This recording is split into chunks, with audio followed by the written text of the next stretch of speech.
Sobat bijak, mungkin tak banyak orang yang menyadari hal ini.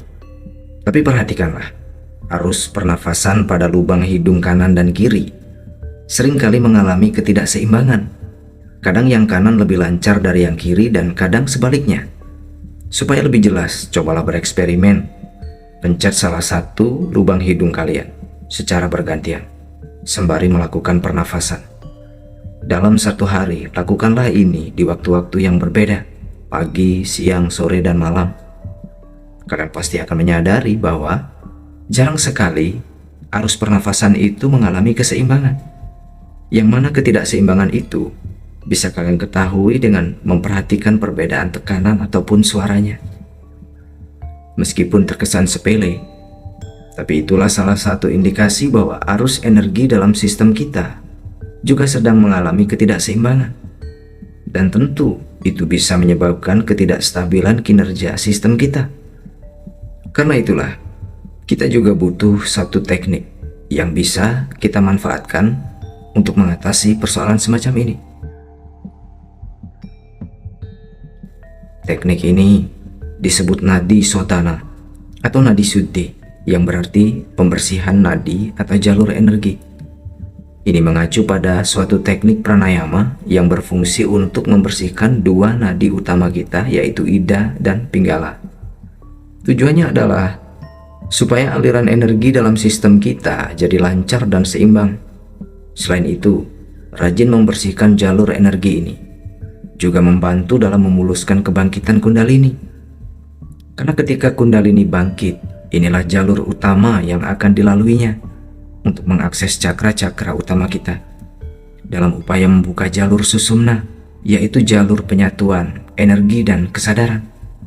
Kundalini adalah vibrasi energi sakti yang sangat kuat, dan adalah bahaya ketika kundalini itu bangkit dalam keadaan ida dan pinggala yang tak terjaga kebersihan dan keseimbangannya.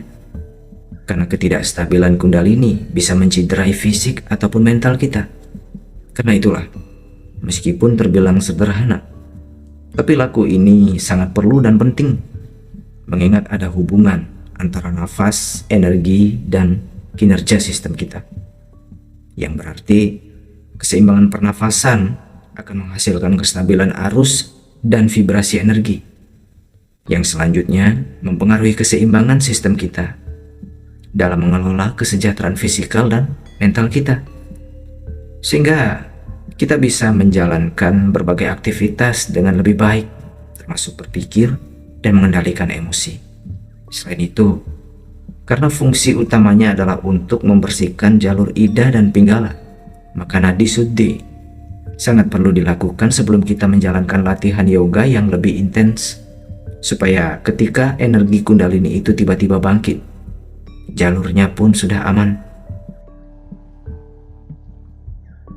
Dan untuk melakukannya, duduklah dengan pose sukhasana. Pastikan badan kalian tegap tapi rileks. Lalu letakkan tangan kiri di pangkuan, sejajar dengan garis tengah badan, dengan telapak tangan menghadap ke atas.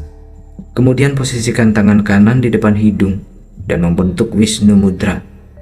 Setelah itu, mulailah nadi suddhi dengan terlebih dahulu menutup lubang hidung kanan dengan ibu jari, dan bernafaslah melalui lubang hidung kiri dengan lembut dan perlahan. Kemudian tutup lubang hidung kiri dengan jari manis yang tetap menempel rapat dengan kelingking. Lepaskan ibu jari pada lubang hidung kanan dan bernafaslah. 1 kali pernafasan dengan lubang hidung kiri dan 1 kali pernafasan dengan lubang hidung kanan. Itu adalah 1 putaran. Maka lakukanlah nadi suddhi ini beberapa kali putaran sampai terjadi keseimbangan arus nafas antara lubang hidung kiri dan kanan. Kalian akan mengetahuinya saat kalian merasakan tekanan dan kelancaran yang setara antara nafas kiri dan nafas kanan kalian.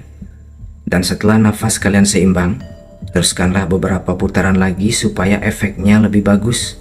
Setelah itu, kalian bisa menyudahinya. Atau lebih bagus lagi kalau kalian juga bisa lanjut ke langkah berikutnya. Tapi ada beberapa detail yang perlu diperhatikan agar teknik ini berhasil lebih optimal dengan penyerapan energi yang terjadi lebih baik. Yang pertama, pastikanlah hidung kalian sudah tidak berupil. Kedua, nadi syuddhi harus dilakukan dengan tangan kanan, dan tangan kiri berada di tengah-tengah pangkuan yang disejajarkan dengan garis tengah badan, dan telapak tangan yang menghadap ke atas. Ketiga, saat ibu jari menutup lubang hidung kanan, pastikan jari manis dan kelingking tetap rapat dan menunjuk ke atas. Begitu juga saat jari manis menutup lubang hidung kiri, pastikan ibu jari menunjuk ke atas. Yang keempat, lakukan nadi syuddhi sambil memejamkan mata, dan pastikanlah wajah tetap menghadap ke depan. Jangan sampai tertolehkan oleh tekanan jari kalian. Yang kelima, bernafaslah dengan lembut dan perlahan. Saat menarik nafas, tariklah sampai batas terdalam, dan saat menghembuskan nafas, hembuskanlah sampai batas penghabisan. Tapi pastikan proses menarik dan menghembuskan nafas itu terjadi dengan rileks dan tidak menimbulkan suara. Usahakan juga pernafasan itu dilakukan dalam perbandingan yang setara antara tarikan dan hembusannya, setara juga antara yang kiri dan yang kanan. Tapi kalau kalian sudah mulai terbiasa dan ingin meningkatkan kualitasnya, buatlah hembusan nafas itu 2 kali lebih panjang ketimbang tarikannya.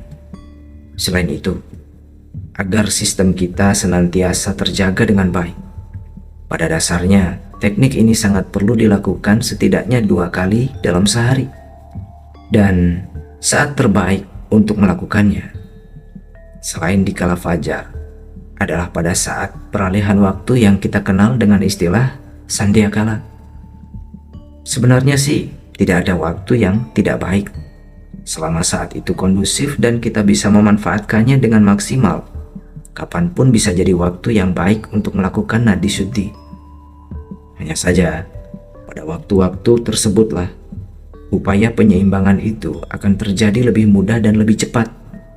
Karena kalau kalian perhatikan dengan seksama, pada masa-masa peralihan itu, secara alamiah sistem pernafasan kita juga mengalami peralihan dari kiri ke kanan atau dari kanan ke kiri. Tapi sangat jarang arus pernafasan itu jadi seimbang dengan sendirinya. Untuk itulah, kita perlu membantunya dengan melakukan nadi syuddhi. Dan karena kita melakukannya beriringan dengan sifat alami sistem kita, maka proses penyeimbangan itu pun bisa berjalan dengan lebih mudah. Dan makin sering dilakukan, apalagi bisa berkesinambungan, tentu akan semakin bagus. Sobat bijak, selamat mencoba dan sampai jumpa di langkah berikutnya.